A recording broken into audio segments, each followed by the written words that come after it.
And he said, oh God, our King, omnipotent, luminous one in the galaxies of eternity. You are not praying. You are in limbo.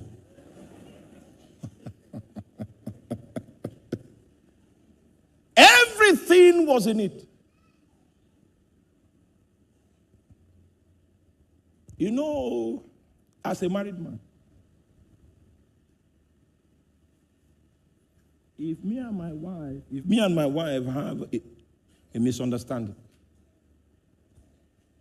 and I come and hold her hand like this, I know that it's not I'm only holding 30% of the hand. She has not given me 60%. The average believer doesn't know how to give himself to the spirit of prayer. There is a personality that walks prayer from your human spirit because you do not have the energy to communicate enough for it to make an impression in the courts of heaven.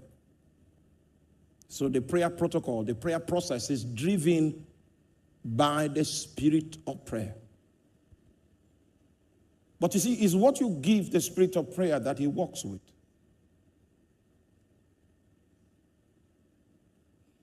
If all you give the spirit of prayer is your physical body, then the spirit of prayer will only be able to energize your physical body.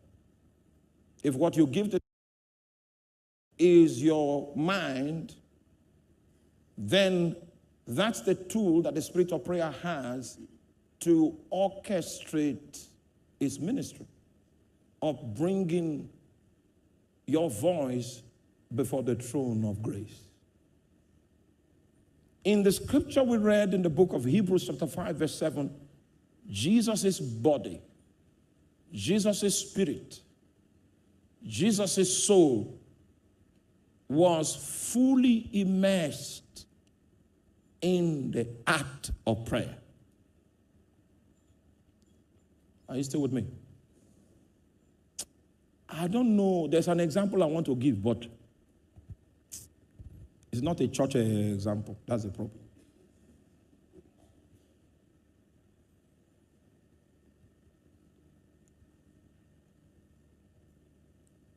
My first lesson is to teach us how to give your soul. How do you give your spirit? How do you allow yourself to be overtaken by the spirit of prayer?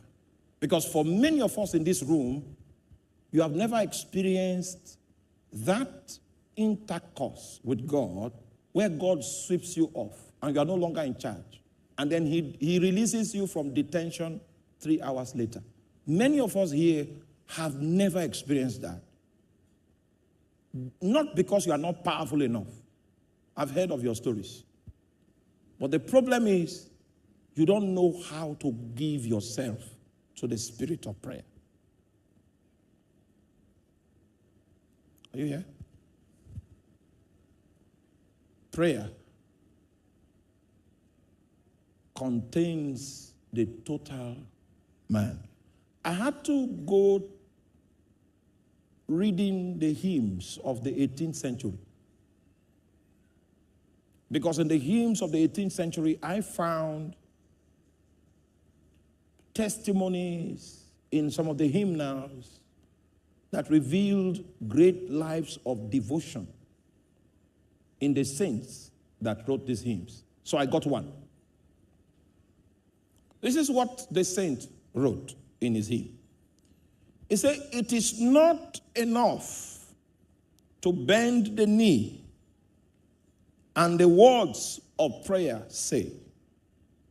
The heart must with the lips agree, or else we do not pray."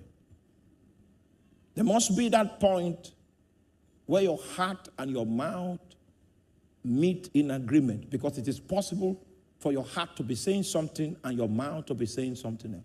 You see, this creature we call man is a complex entity. Has diverse parts that may seek to resonate on different frequencies. But being able to collocate the parts of this entity called man and to submit such parts to the spirit of prayer so that he can walk out the protocol of bringing you before the presence of God. If you pray this kind of prayer, you will feel God's response on every part you make available to God. You will feel it on your spirit, you will feel it on your physical body, and you will feel it in your soul.